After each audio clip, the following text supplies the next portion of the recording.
La haute cour militaire.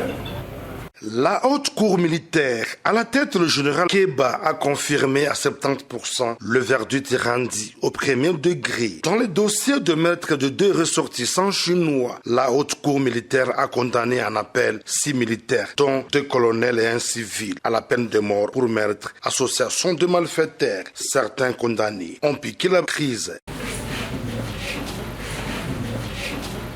3 autres militaires qui escortaient le Chinois condamné au premier degré à 10 ans de prison dans cette affaire ont été acquittés en appel. Faute de preuves, le juge ont déclaré que le colonel Mukalenga Chendeko et Kayumba Soumaïli avaient organisé et planifié cette opération criminelle contre les convois de Chinois dans le but de voler 4 lingots d'or et 6 000 $ américains transportés par les victimes. 2 prévenus ayant pris part à l'attaque avaient passé aux aveux.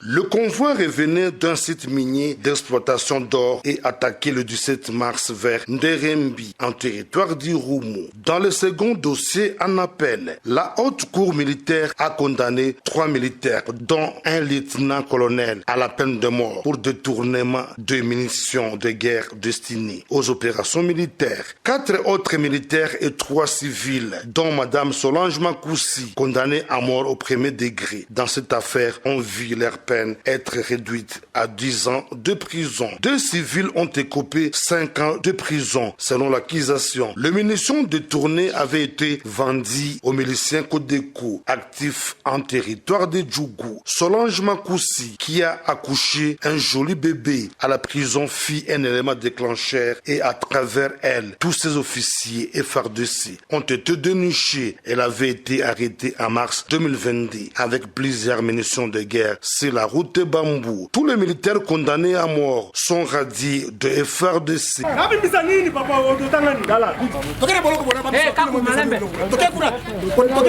Insatisfait, ils déclarent renvoyer leur dossier en cassation, a dit Maître Jean-Marie, l'un des avocats de la défense, Bougna, Seleman Junior, RTNC.